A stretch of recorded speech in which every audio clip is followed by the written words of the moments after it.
Sige, tayo po ng lahat ay sumuko, tayo ay manalangin. Father God in heaven, maraming salamat muli sa isang privilege, Lord, na binigay po sa amin na kami po ay muli makakapinig ng iyong salita.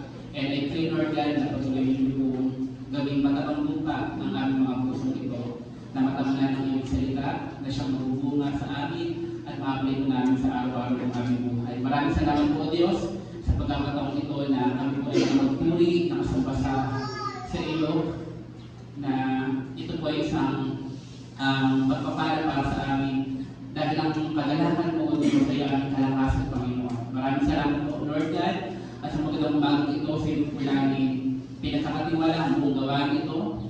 Ikaw lang ang Diyos na mataas sa magandang umagang ito, Lord God. Muli, ang papulit para salamat ay alin po namin sa iyo.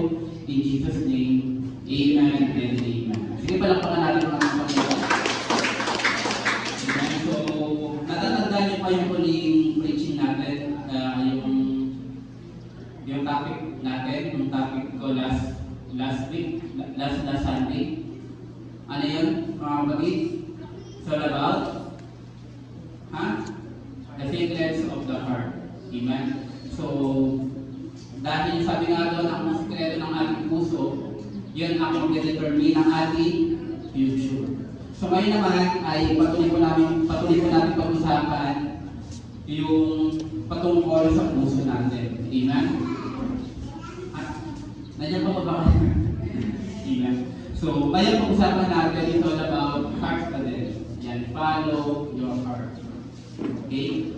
So sino ba dito yung gusto niyang sundin ng kanyang puso? Ha? Hello? So, para sa inyo, tama ba yung sundin natin ng ating puso, mga kapatid? Tama ba? Tama ba talaga? Na sundin natin ng ating puso? So, nilagyan ko yan ng question mark. Na sabi ko nga yan, tama ba talaga na sundin natin ng ating mga puso? No? Alam ko sa bawat isa sa atin, siguro nakapag-advise ka na rin sa katabi mo. Nakapag-advise ka na sa ibang tao na follow your heart. No? Ang intention mo ay para maging maligaya siya. Amen? Hello? Kasi gusto mo lang naman na maging comfortable siya, magkaroon siya ng peace. Kaya ko siya binibigyan ng advice na follow your heart. Okay? So, ang intended natin ay para gumanda ang kanyang buhay. Kasi nga parang hirap kapag hindi mo pinapalo yung puso mo, parang lahat ng bagay ay naging komplikado. So sa unang tingin, parang ang gandang pakinggan yung follow your heart. Tama? Tama ba mga kapatid? Kasi parang, Pastor, ito talaga yung mga matulong sa akin na sundin ko talaga yung puso ko. Which is, mga kapatid, ngayong umaga, pag-usapan ko natin na itong pagpalo natin sa ating puso ay maling pananaw po siya. Bakit maling pananaw? Bakit? Bakit mali na sundin pala natin ang puso natin? Kasi imagine nyo mga kapatid, kung lahat na lang ng desire ng heart natin ay sinusunod natin, ano kaya ngayon tayo? For example, gusto mo talagang makaganti sa kaaway mo, di ba? Yun yung tinitibok ng puso mo. Di mo alam, nakapatay ka na, di ba? So ano mangyayari sa atin? Kung lahat na lang ng pumapasok sa puso natin ay pinapapasok natin at sinusunod natin. So kaya sa umagang ito, ipapakita ko sa inyo na following your heart ay isa big mistake na pwede mo namin gawin sa buhay natin. Okay po? So, but before yan, bibigyan ko muna kayo ng dahilan. Parang napakagandang pakinggan na follow your heart. Bakit ba napakasarap isipin na gusto ko kapag nagpapakamsin ako, ang ipapayo sa akin ng pastor ay sundin ko yung puso ko. Na bakit kaya napakagandang pakinggan pag sinasabing follow your heart? Kasi imagine ko mga kapatid, sobrang nakaka-enticing, nakakapandaya, no? Na susundin mo yung puso mo. So, sabi dito, una, ikaw daw po ay nagiging totoo sa sarili mo. Every time na pinapalo mo yung heart mo, sinasabi mo lang na nagpapakatotoo lang kasi ako. No? Gusto kong palayain ang sarili ko sa opinion ng ibang tao. Yun yung gusto natin na kapag sinunod natin ang puso natin, parang sinasabi natin na hindi ko pakikinggan ang opinion ng iba. Ang gusto ko lang ay maging totoo sa sarili ko. Amen? Na para bang kapag hindi mo sinusunod yung heart mo, para bang nagpapaka-plastic ka lang. Eh wala eh, ito talaga yung heart ko, ito yung gusto kong gawin, pero dahil hindi ko siya pinapakinggan, ayaw ko siyang sumunod, so parang hindi ako nagiging totoo sa sarili ko. Tama ba? Na kapag sinasabi natin follow your heart, sinasabi natin na gusto ko lang magpakatotoo sa sarili ko. Amen? So, sabihin na lang natin na oo, attracted tayo sa isang tao, kinikilig tayo sa isang tao, pero hindi totoo yung nararamdaman natin. Ano bang ibig sabihin? No? For example, no, totoo naman yung nararamdaman natin na kinikilig ka, totoo yung nararamdaman mo na attracted ka, pero hindi totoo na babae ka o lalaki ka. E paano yung kapwa lalaki, kapwa babae, di ba? Totoo yung nararamdaman, pero hindi totoo yung nararamdaman na iba na yung identity natin. Okay? So yung sinasabi ko lang po dito mga kapatid, ang puso natin ay mandaraya. No? Na sinasabi niya, nagpapakatotoo ka lang sa sarili mo, pero ang totoo niyan ay pinapahamak lang tayo. Nasabi nga dito, sa verse natin, the heart is deceitful above all things and beyond cure. No? Who can understand it? Sa Tagalog daw mga kapatid, sino ang makakaunawa sa puso ng tao? Ang puso ng tao ay mandaraya, mapanlin lang, mapandansik. No? At wala na daw gamot doon sa puso natin. So, ibig sabihin pala, kadalasan, ang nararamdaman ng puso natin ay nililin lang tayo. Hindi pala totoo. Okay? Hindi pala totoong mahal mo siya. Hindi pala totoong iyan yung magbibigay sa iyo ng magandang buhay, ng maligayang buhay. So, ibig sabihin ng mga kapatid, tayo po, madalas tayo dinadaya ng ating puso. Sino ba dito yung masaya? Sino dito yung malungkot? No? O sino dito yung malungkot? May malungkot ba dito? O Kuya Jay, pakinin lang natin si Kuya Jay, kasaya na yan. So, ibig sabihin, hindi ka talaga malungkot. No? So, kasi dinadaya lang tayo ng ating nararamdaman. So, isa pa, mga kapatid. So, bakit ba napakasarap pakinggan yung following your heart? Una, isa key of happiness. Kapag pinalo mo daw yung puso mo, matatagpuan mo daw ang tunay na kaligayahan. Sino ba dito yung gusto mong lumigaya? Amen? Lahat naman tayo gusto natin lumigaya. So, kaya ang gusto natin pakinggan ay yung puso natin. Kung ano yung titibok ng puso mo, so sundin mo dahil this is the key of happiness. Okay? Yung sinasabi nila na kailangan mo daw pakinggan yung tinitibok ng puso mo. Kaya ikaw naman, dahil gusto mong lumigaya, napapag ka ng panol, add to cart ka ng add to cart, shopping ka ng shopping, kasi yun yung magpapaligaya sa iyo. Okay? So, sa una, nagbibigay sa atin ng kaligayahan, pero at the end of the day, hindi tempang-temporary kaligayahan lang pala yung ibinibigay ng heart natin. So, sabi ko dito mga kapatid, sa puso ba talaga ng tao nang gagaling ng tunay na kaligayahan? Ha? Sagot tayo. Nasaan pa ba kayo? Eto, maghiwalay nga kayong dalawa.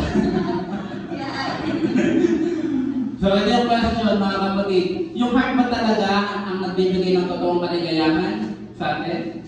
Ha?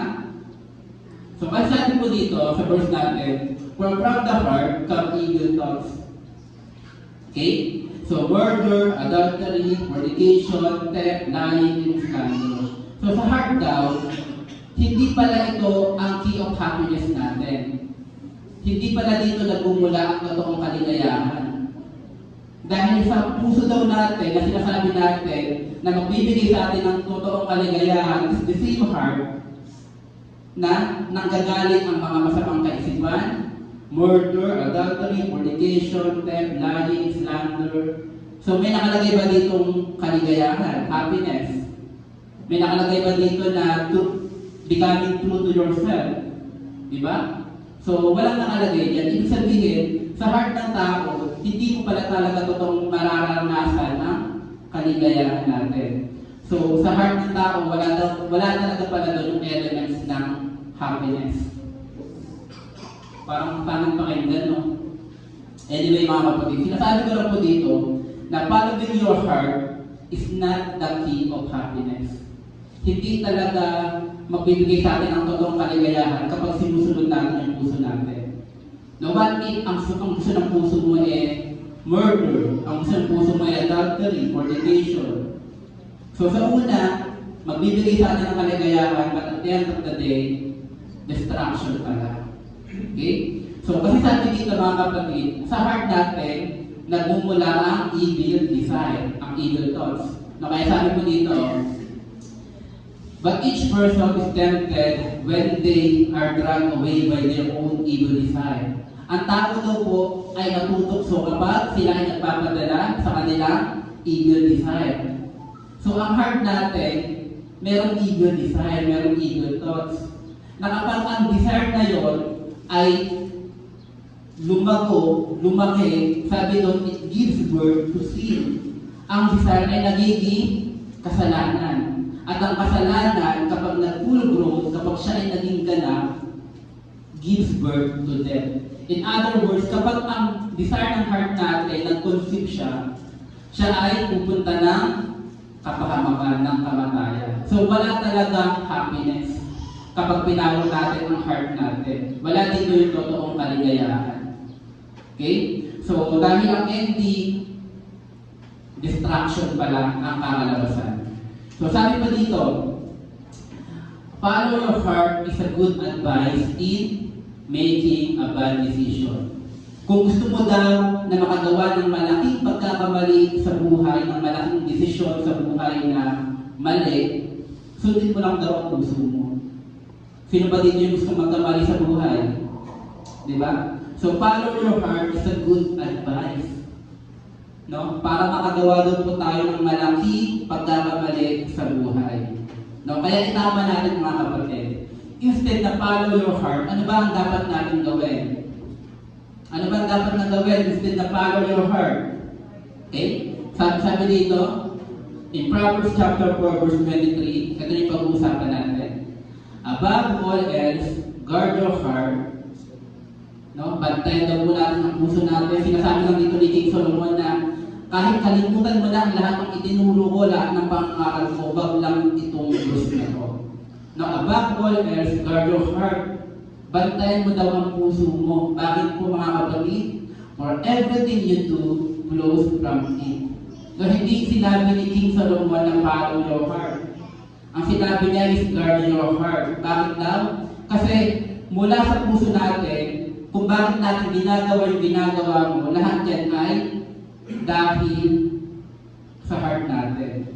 Okay? Lahat ng ginagawa natin. Kung bakit tayo nandito, kasi ang laman ng puso mo ay makapaglingkod sa Panginoon, masambang ng Panginoon, makapakinig ng salita niya.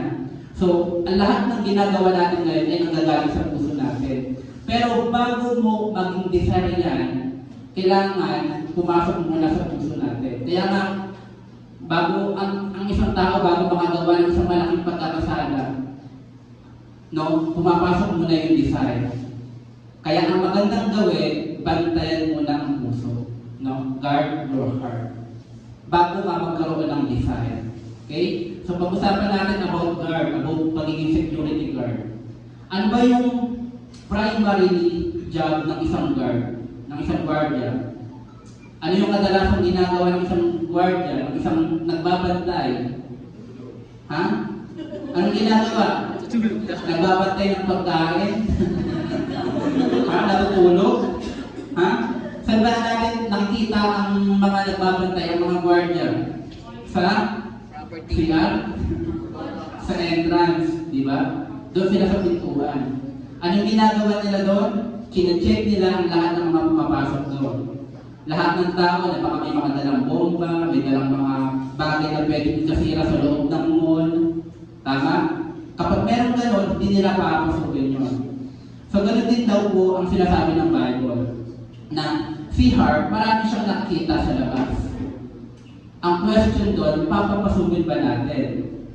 Okay? Si heart, marami siyang nakikita pera, marami siyang nakikita opportunity, marami siyang nakikita mga magagandang gwapo. Ang question, kapag pinapasok mo sila, so, yun yung magiging desire natin. Kaya nga bago tayo magkaroon ng desire, bantayan muna natin ang puso natin kung sino yung mga pinapapasok natin. Tama ba mga kapatid? Kasi hindi naman tayo iwasan ni heart na marami siyang makikita. Pero pwede niyang naiwasan yun kung hindi natin siya i-entertain or hindi natin siya papapasukin. Okay? So, si heart ay sinasabi ni God, sinasabi ng Bible ay bantayan natin. Okay? So, sabi po dito, ang ating puso kasi, kapag nagkaroon siya ng desire, siya ay uncontrollable. Di natin siya kayang pigilan. Okay?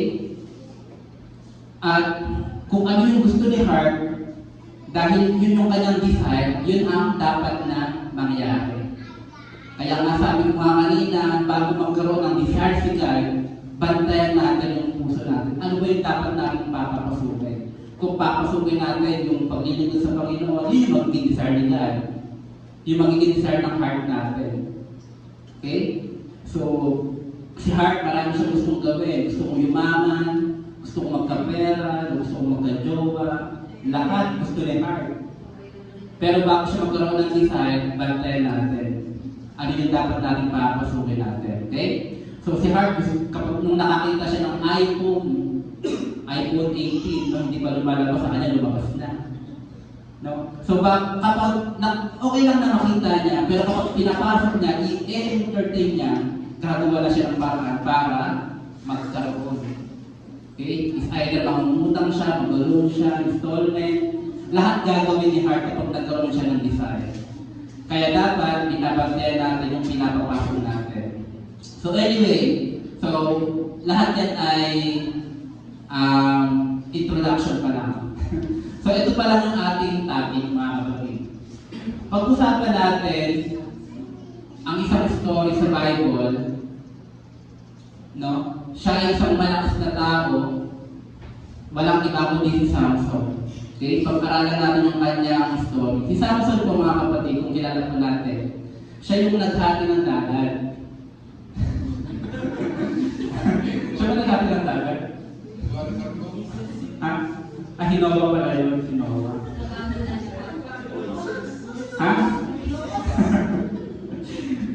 Kaya pala ito lang kung nakikinig kayo. So, si Samson po, he's a strong man with an unguarded heart. So, kung makikita pa natin si Samson, nasa kanya ng lahat ng potensyal para maging matagumpay na tao. Pwedeng siya ay matipuno, magandang lalaki, malakas, no? At nasa kanyang lahat ng katangian para maging matagumpay na tao. Pero, dahil kahit na nasa kanyang lahat ng potensyal, but dahil siya ay unguarded heart, hindi niya binabantayan ang puso niya, hindi siya naging matagumpay na tao.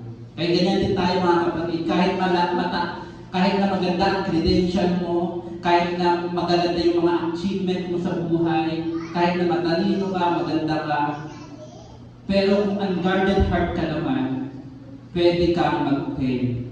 Katulad ni Samson. No, kaya minsan may mga tao na parang, bakit siya ang pinili mo? Mayaman ka, mataas ang posisyon mo, may influensya ka, pero bakit ito lang yung pinili mo? Dahil ang kanyang heart ay unguarded, hindi niya binantayan. Okay? So, si Samson, mga kapatid, no? Ano ba yung naging problema ni Samson? No? Tulad na ng sabi ko sa inyo, ang problema ni Samson, dahil hindi niya binantayan ang puso niya, nag-lead ito ng unguarded behavior. Di ba ganyan tayo? Kapag biglang tumibok ang puso natin, kapag biglang nagkaroon ng desire si heart, wala ka nang pakialam sa mga magiging action mo. Wala ka nang pakialam kahit murahin ka ng ibang tao, kahit nagtapak-tapakan ka ng ibang tao, kahit na ipagtaguyan ka nila, wala ka nang pakialam. Kahit na mapahiya ka sa mga ginagawa mo, kahit na masira ang reputasyon mo, ang pangalan mo, kapag tumibok ang puso natin, hindi natin mababantayan ang action natin. Okay? So parang si Samson, mga kapatid, si Samson, sa halip na makipaglaban, makipag-away sa kanyang kaaway, ano pong ginawa niya? Nakipaglandian, nakipagharutan kay Delilah. Isang Philistine woman na magandang babae, pero kalaban eh. No, ganyan din yung mga Kristiyano, sa halip na i-resist ang sin, nakikipaglaro sa kasalanan. Okay? Imbes na mag-pray, mag-devotion, mag-worship kay God, ini-entertain ang katamaran. No, ganyan ang Kristiyano, mga kapatid. So, I have 3 points, no? About the story ni Samson, ano ba ang nangyari kapag pinapalo natin ang heart natin? Nagtatlong puntos lang naman. But bago yan, pag-usapan natin yung story niya. May time pa naman tayo. In Judges chapter 14, verse 1 to 3. So gusto ko pakinggan nyo itong mabuti para makuha nyo yung buong message. Okay lang ba mga kapatid? Okay? So una, sabi po dito, si Samson went down to Timna. Ano yung Timna?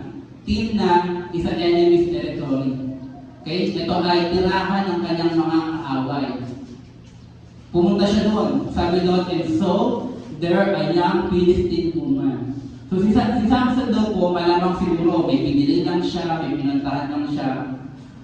And then, pagpunta niya doon, nakakita siya ng isang Philistine woman. Okay? So, ito ang sabi niya. When he returned, kung siya ay bumalik sa kanyang tirahan, sa kanyang mga magulang, ang sabi niya sa kanyang mga magulang, nakakita ko ng Philistine woman in Timna. Sabi doon, now get her for me as my wife. Si Samson, matipuno, malakas, matalino din naman, na sa kanyang potential para maging isang matagumpay na tao. Pero because he is a guarded heart, anong sabi niya? Nakita niya pa lang, gusto na niyang agad na pakasalan. Hindi man lang siya nag-background check kung ano ba ang history, ano bang paniniwala ng tao yun. Okay? Gusto niya na agad na maging asawa. Okay? So si Samson, mga kapatid, not-love agad. In-entertain agad ang desire ng heart niya. Gusto ko na talagang maging asawa niyo. No? Ganun yung tao, mga kapatid eh. So, sabi ko dito, ang mga taong mabilis mag-desisyon, sila yung mga taong hindi binabantayan ang kanilang puso. Now, si Samson, ang bilis na mag-desisyon. Siya na yung mapapangasawa ko. Dahil hindi niya binantayan ang kanyang puso. Okay? So, sabi pa dito, his father and mother replied, itong sagot ng kanyang mga magulang. Is there an acceptable woman among relatives or among all people, all our people? Must you go to the uncircumcised Philistine to get a wife? In essence, ang sinasabi ng kanyang mga magulang, wala ka na bang ibang makitang ibang babae na sa lugar natin, sa church natin, na pwede mong mapangasawa? Bakit unbeliever pa? Wala na bang ibang maganda sa church? Yung mga maganda sa church, taken na. Wala na siyang makita. Kaya sabi ng kanyang mga magulang, wala ka na bang ibang makita? Talagang lumabas ka pa talaga? Pumunta ka ba sa kampo ng kahoy para magkailan ng mapapangasawa? Meron pa? Pero sabi dito, but Samson said to his father, ito yung sagot ni Samson, no? Get her for me. Talagang pinagpilitan niya. No? Talagang walang makakapigil sa desire ng heart niya. She's the right one for me. Nag-conclude pa nga. Ito na talaga yung kalooban ng Diyos sa akin. No? Dahil desire ng heart niya, ito yung gusto ng heart niya, walang makakapigil sa kanya. Now, ano ba yung first point natin dito? Nandiyan pa ba kayo? Amen? So una, following your heart makes you disregard godly advice. Kapag sinunod daw po natin yung puso natin, na ipapawalang bahala natin ang mga payo sa atin. Na nababaliwala ang mga salita ng Diyos. Okay? So ang magulang ni Samson, ang sabi ng mga magulang ni Samson, hindi ka nababagay doon. Kaaway yun, hindi yun ang kalooban ng Diyos. Okay? So pero ano pong ginawa ni Samson? Pinakiran niya ang kanyang puso, matigas ang ulo niya, kaya dinisregard niya ang payo ng kanyang magulang. If you follow your heart, mga kapatid, magiging matigas ang puso natin. Wala na tayong pakikinggan. Hindi ka na makikinig kay pastor, hindi ka na makikinig sa leader mo, hindi ka na makikinig sa magulang mo, hindi ka na makikinig sa salita ng Diyos dahil mas malakas ang tibok ng puso mo. Okay? Ganun ang nangyari kay Samson. So ano ba yung example ng unguarded heart? Okay? So, ang sabi dyan, yung tinatama ka na, nangangatwiran ka pa. Ang mga tao hindi binabantayan ng kanilang mga puso, wala silang pinapakinggang payo. Lagi silang apilador, lagi silang merong katwiran. Okay? So ito yung isang malaking pagkakamali ni Samson na hindi niya tinanggap, hindi niya pinakinggan ang payo ng kanyang mga magulang. Okay? Nakinig siya sa sinasabi ng kanyang puso. Okay? So ano pa ba ang sign ng unguarded heart? Sabi niyan, an unguarded heart leads to a deep ear. So yung binibigyan ka ng advice, ayaw pang makinig. Okay? So yan yung mga taong unguarded heart. Dahil hindi mo pinapantay ng puso mo, nagiging bingi ka na. Wala ka ng ibang pinakikinggan. Binibigyan ka ng advice pero ayaw mong makinig. Okay? Sila yung mas malakas pa ang tibok ng kanilang puso kaysa sinasabi ng salita ng Diyos. Kaysa doon sa payo ng kanilang mga magulang. Kaya yan po yung mga unguarded heart, mga kapatid. At tandaan natin, yung heart natin is a pleasure seeker. Anong ibig sabihin yan? Ang gusto lagi ng heart, masaya. Merong thrill, merong excitement, yung talagang nagpapakiliti ng kanyang puso, yung kikiligin siya. Yan ang gusto niya heart. Yung mapulpil yung pleasure. Kaya sabi ko sa inyo kanina, bago magkaroon ng desire, ng pleasure, si heart, bantayan natin yung mga pumapasok sa puso natin. Okay? So, yan si heart, mga kapatid. At ang nakakatakot dito, kapag si heart, dahil meron siyang pleasure, walang makakapigil sa kanya. Okay? So, dahil ang pleasure, ang nakakatakot dito, kaya tayo pabagsakin ng pleasure natin. Sa una, magiging maligaya ka. Sa una, tanggap mo na feeling mo talaga siya na talaga. Ito na talaga yung magiging trabaho mo. Ito na talaga yung magiging posisyon sa buhay mo. Sa una, magiging masaya ka. Pero kapag ang pleasure ay nag-grow, wala siyang ibang intention kundi ang tayo ay pabagsakin. Okay? Kaya si Samson, kaya siya tuloy-tuloy sa kanyang kasalanan. Tuloy-tuloy siya sa pakikipag-meet kay Delilah. Kasi pleasure niya si Delilah eh. Masaya si Samson habang nasa kandungan ni Delilah. Pleasure eh. Okay? So imagine nyo mga kapatid, itong nagugustuhan ni Samson ay kaaway. Kailangan pabagsakin, kailangan patayin. Okay? So, pero anong ginawa niya? Dahil pleasure sa kanya si Delilah, habang tinutuloy niya yung ginagawa niya, lalo siyang nag-iingat kay Delilah. Without knowing, ang itong kaaway nito, wala din ibang intention kundi pabagsakin siya. Okay? Yun ang problema sa pleasure natin, mga kapatid. Kapag lagi natin siyang in-entertain, unti-unti niya tayo pinapabagsak. Now, imagine niyo po mga kapatid, ito na yung time na, di ba, imagine nyo si Delilah, tinanong niya si Samson in 3 times, mahal, ano pa talaga yung kahinaan mo? Ano ba yung nagpapalakas sa'yo? No? So, dahil obvious naman, nakikita natin na itong si Delilah, gusto niya talagang malaman yung sikreto ni Samson para pabagsakin si Samson. And obvious naman mga kapatid na si Samson ay dahil pleasure na si Delilah, patuloy niyang in-entertain. Okay? So, sa una, in 3 times attempt ni Delilah, takipot pa si Samson na hindi niya sinasabi yung totoo. Kaya tuloy-tuloy siya sa kanyang ginagawa. But ito na nangyari mga kapatid, after ng 3 attempt ni Delilah kay Samson, ito po yung nangyari.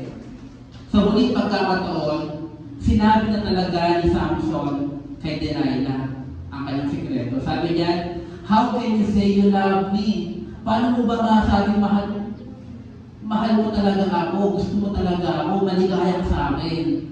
Sabi ni Delilah, "When you don't confide in me," na hindi mo naman sinasabi sa akin yung totoo, niloloko mo lang ako. No, paano mo masasabing mahal mo talaga ako? Sabi niya, "You've made fun of me 3 times. 3 beses mo na ako niloloko, 3 beses mo na ako pinagtatawanan.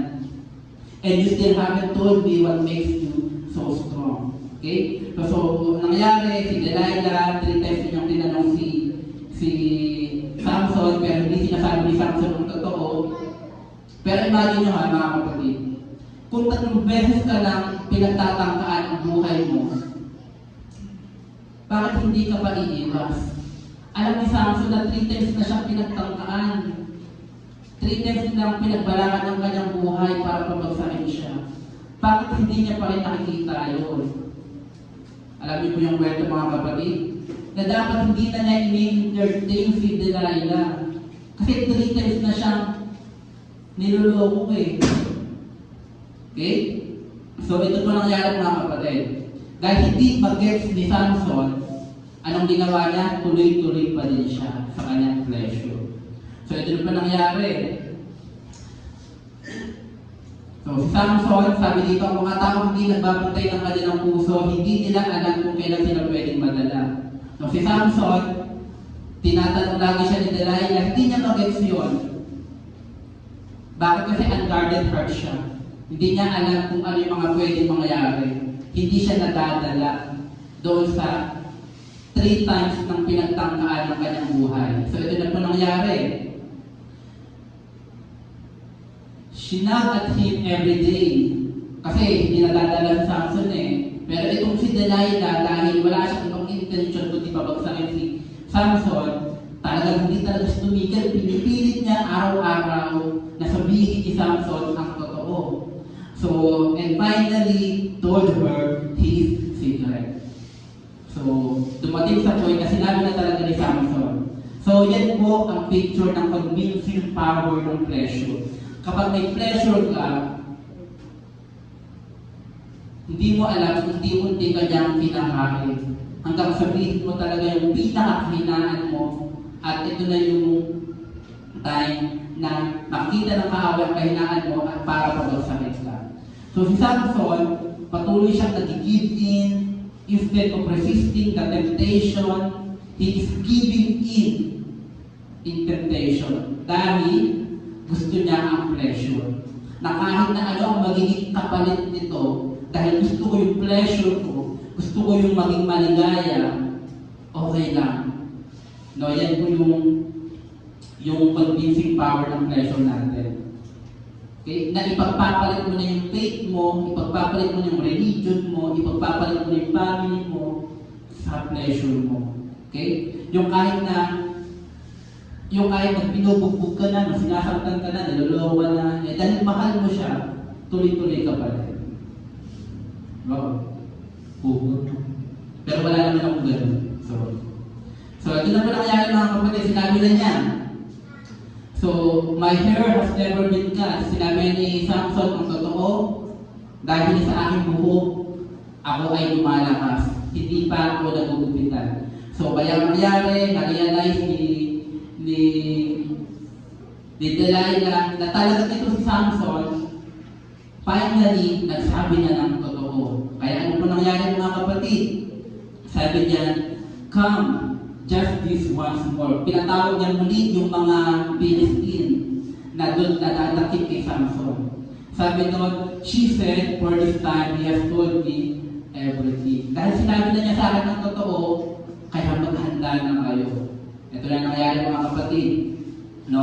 Walang kamalay-malay si Samson na siya ay ginupitan na ng buhok. Okay?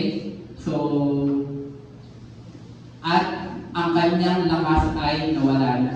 Wala na siyang kamalay-malay. So, ito na po nangyari. Then she called Samson, the Philistine are upon you. No? Mula sa pagkakahiga ni Samson, mula sa pagkakahimulay, tinawag siya ni Delilah, "Samson, ang mga Philistine nandito na para dakpit ka."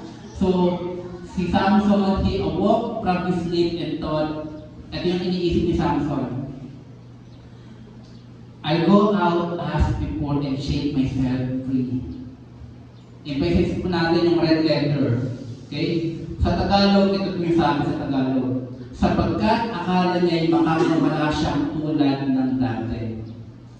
Okay? Ito yung kasalanan mga kapatid. Ang thinking ni Samson, kaya pala paulit-ulit siya sa pleasure, kaya paulit-ulit siya sa kasalanan, paulit-ulit siya doon sa kalungan ni Delilah, kasi piling niya wala namang mangyayaring masama. Okay lang, gawin ko to. Total, hindi naman ako nahuhuli. Total, anointed pa din naman ako. Total, ginagamit pa din naman ako ng Panginoon. Parang katulad lang ng dati. Makikipaglaro ako sa kasalanan. And then after nun, parang gano'n lang. Sabi ni Samson, no? Kasi akala niya, kapag nakapaglaro siya sa kasalanan, walang mangyayari. Katulad pa din ng dati. Minsan ganyan ang Kristiyano. Na hindi natin alam, matagal na pala tayong bagsak sa kasalanan.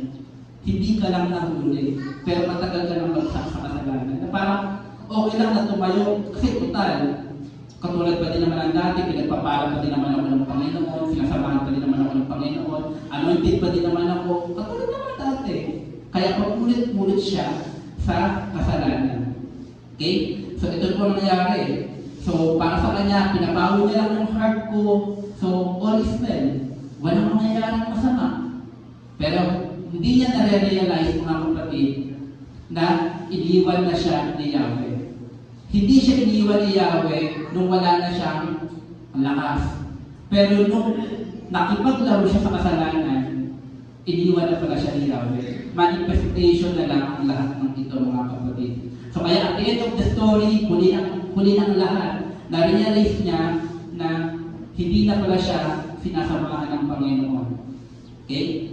So, ito po nangyari mga kapatid.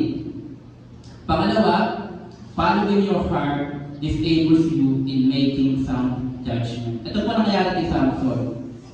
Si Samson,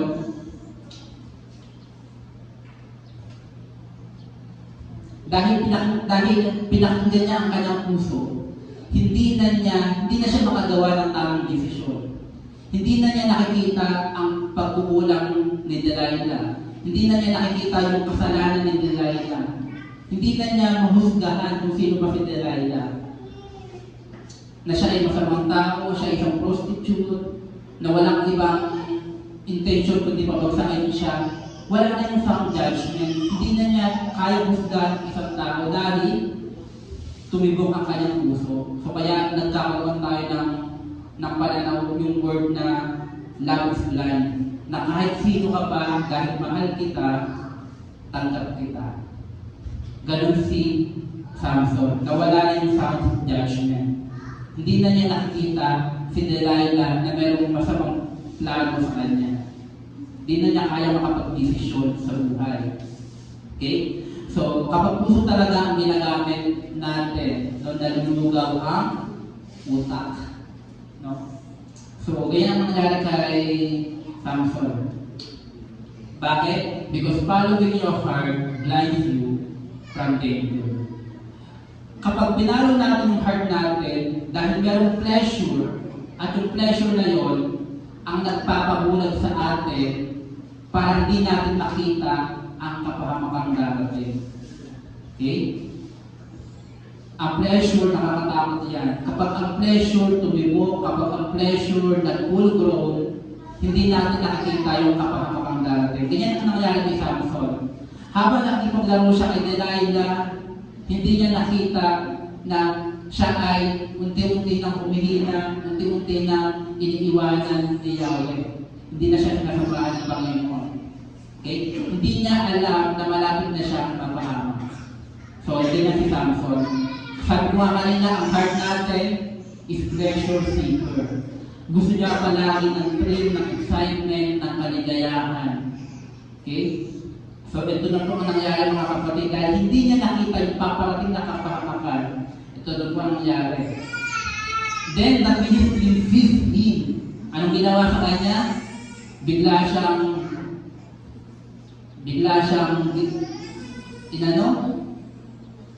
hinuli. Okay? and gouged out his eyes and took him down to Gaza. So binihaw si Samson at ano pong ginawa sa kanya? Dinukot ang mata. Again, lahat ng nangyayari kay Samson ay manifestation lamang. Si Samson, matagal na siyang bulag, nag-manifest na lang sa kanya. Matagal na siyang iniwanan ni Yahweh, nag-manifest na lang ngayon. So lahat ng yan ay reflection and realization na lang ni Samson. Na para bang tayo, kung kailan tayo napahamak, kung kailan tayo naging broken-hearted, kung kailan tayo nalulupok sa problema, tsaka natin na-realize na mali pala yung decision ginawa. Si Samson, late na niyang na-realize na mali ang lahat ng ginagawa niya. Okay? So, ito na po nangyayari mga kapatid. In verse 23, now the rulers of the Philistines assembled to offer a great sacrifice to Dagon. So, alam niyo mga kapatid, kapag tayo ay bumabagsak sa kasalanan, kapag nasisira ang buhay natin, isa lang naman yung nagiging maligaya. Sino? Ang ating kaaway. Tuwag-tuwa sila kapag napapabagsak tayo sa sarili nating treasure. Sila yung nag-celebrate every time na tayo ay bumabagsak. Okay? Kapag tayo ay nabibitag sa sarili nating desire. Ganyan ang Diablo. Tuwag-tuwa siya kapag bumabagsak tayo. And lastly, following your heart ends up in destruction. Kapag pinalo natin ang puso natin, sa una masaya ka, sa una maligaya, but it will end up in destruction. Unti-unti masisira ang buhay mo, unti-unti hindi mo na makikita ang buhay mo na may halaga, may kwenta. Bakit? Dahil sa ating dahil pinalo natin ang heart natin na without knowing, ang ending pala ay distraction. Okay? So, ang kahinaan natin ay kalakasan ng kaaway. So, una, pleasurable sa atin, para walang nangyayari, walang kapahamangang darating, but at the end of the day, ito natin marirealize kapag napahamak na tayo. Pag sinunod natin yung puso natin. Okay? At ang Panginoon, mga kapatid, ayaw na mangyari sa atin ito. Ayaw niya tayong papahamak. Okay? So, dapat natin gawin para ma-counteract natin yung following your heart. Nandiyan pa kayo mga kapatid? So, anong kailangan natin gawin? Instead of following your heart, follow the light. Okay? Follow the light. So, ang traffic light ay design para ano mga kapatid? Anong purpose ng traffic light? Para for safety, para ayusin yung traffic, para maging maayos ang daloy ng traffic mo. So, ganyan din po ang gusto ng Panginoon sa atin. Kung ang gusto ng Panginoon maging maayos ang buhay natin, kailangan nating sundin ang liwanag. Follow the light. Alam ni God kung kailan ka mag-go at alam niya kung kailan ka mag-stop. Okay? So, si God, siya ang liwanag natin.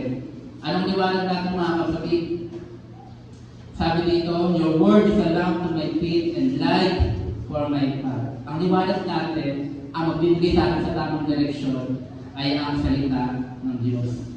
Instead na following your heart, follow the light of the Word of God. Kasi sabi ko sa inyo, kung gusto nyo talaga i-follow yung heart natin, it's a good advice in making a bad decision. Pero kung gusto natin na maging maayos ang buhay natin, follow the light, which is the Word of God. Amen? So yan ang gusto ng Panginoon. Ayaw tayo pumunta sa distraction. Ang gusto niya, magkaroon tayo ng abundant light, no, na pangako ng Panginoon sa atin kapag sinunod natin ang kanyang salita. Okay? So, and lastly, para sa ating conclusion, do not follow your heart. It will only end up in destruction. But follow His light and you will have your life. Amen? So, sige tayo kung nakakit tumayo mga kapatid. Minsan pa, tayo po ay umawit sa Panginoon. Okay lang? So this morning, hilingin natin sa Panginoon na, Lord, bigay niyo po ako ng puso na dalisay, yung puso na nagtatapat, yung puso na walang ibang hangarin kundi ang paglingkuran ka.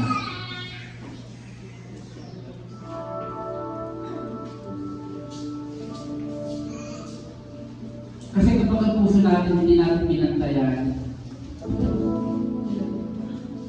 alam natin na distraction ang ending nito. But this morning, hayaan natin ang pumasok sa heart natin, yung heart na willing maglingkod kay God, yung heart na mapagpakumbaba, yung heart na handang matuto, yung heart na handang sumunod sa Diyos. I pray and sa bawat isa na ito yung maging desire natin, ito yung maging pleasure natin, yung masaya tayo na naglilingkod sa Panginoon, yung masaya tayo na kahit mahirap ang ministry, pero magpapatuloy ka pa rin. Kasi ito yung pleasure, ito yung gusto natin na mapasaya ang Panginoon na bilang tuloy natin sa Kanya. This morning mga kapatid, pag-pray natin na Lord, na kahit na nakakapagod, kahit na parang hindi ko pa nakikita yung pangako mo, hindi ko pa nakikita, hindi ko pa nakakawakan yung pangako mo sa akin, magiging masaya pa din ako sa paglilingkod sa iyo. No, kaya natin sa umagang ito, bigyan tayo ni God ng heart, yung puso na dalisay, na walang ibang tinitibok, kundi ang mahalin siya. Isang puso na walang ibang tinitibok, kundi ang paglingkuran ng ating Panginoon. Lord, sa umagang ito, nagpapakumbaba po kami. At humihingi din kami ng kapatawaran kung meron kami mga pride, kulay, na masinunod po namin yung puso namin, masinunod po namin yung desire namin kasi sa mga salita mo. This morning, Lord God, teach us to humble our heart, Lord God, upang matutong palusunod sa iyo. Give us a pure heart, Lord God, a heart that really needs your word, a heart that really obeys and submits to you, Lord God. We thank you, Lord. We thank you, Jesus.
pag-ibig sa amin.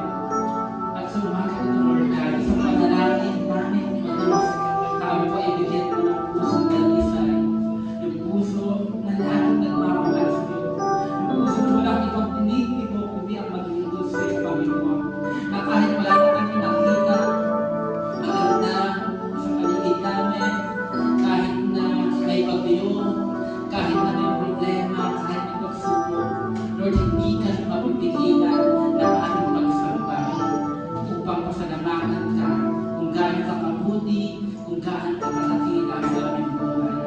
Salamat po, O Diyos, at punitin niyo po ang aming puso dito, Lord God, ng pag-ibig na nagagaling lamang sa iyo.